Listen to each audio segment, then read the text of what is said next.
আসসালামু আলাইকুম। আজকে চলে আসছি সেনোয়া বাজার অথবা বউবাজার, যেটা ঠাকুরগাঁও শহরের প্রাণকেন্দ্রে অবস্থিত। আমি এই সেনোয়া বাজার শুরু থেকেই বা বউবাজারে বাজার করি।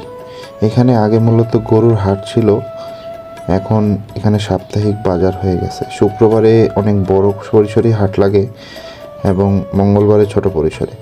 এখানে গৃহস্থের সরাসরি উৎপাদিত পণ্য আপনারা পেয়ে যাবেন খুবই স্বল্প মূল্যে, এবং এরও বাহিরে এখানে নানা ধরনের দোকান আপনারা পাবেন। আগে আমি যখন বাজার করতাম তখন এত বাজার ছিল না, এখন অনেক দিন পর গিয়েছি, ঢাকা থেকে যেয়ে দেখি আর অনেক অনেক বাজার হয়েছে।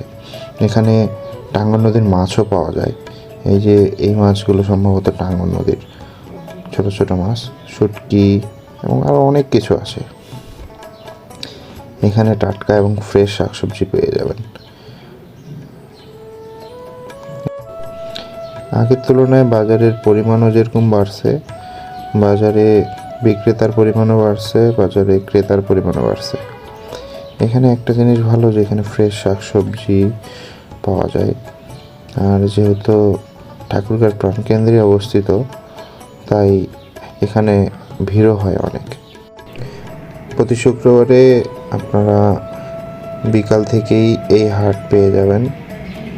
এখানে ফ্রেশ শাকসবজি, মাছ, মাংস সব কিছুই আপনারা খুব স্বল্প মূল্যে পেয়ে যাবেন।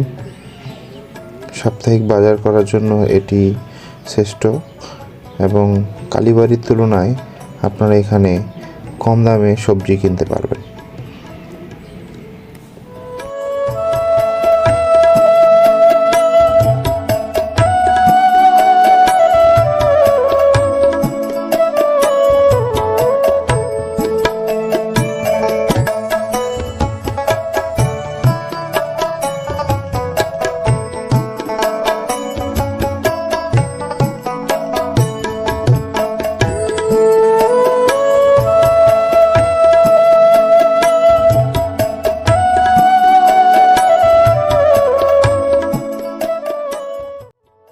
শাকসবজির পাশাপাশি এখানে ছোট ছোট হোটেলও রয়েছে।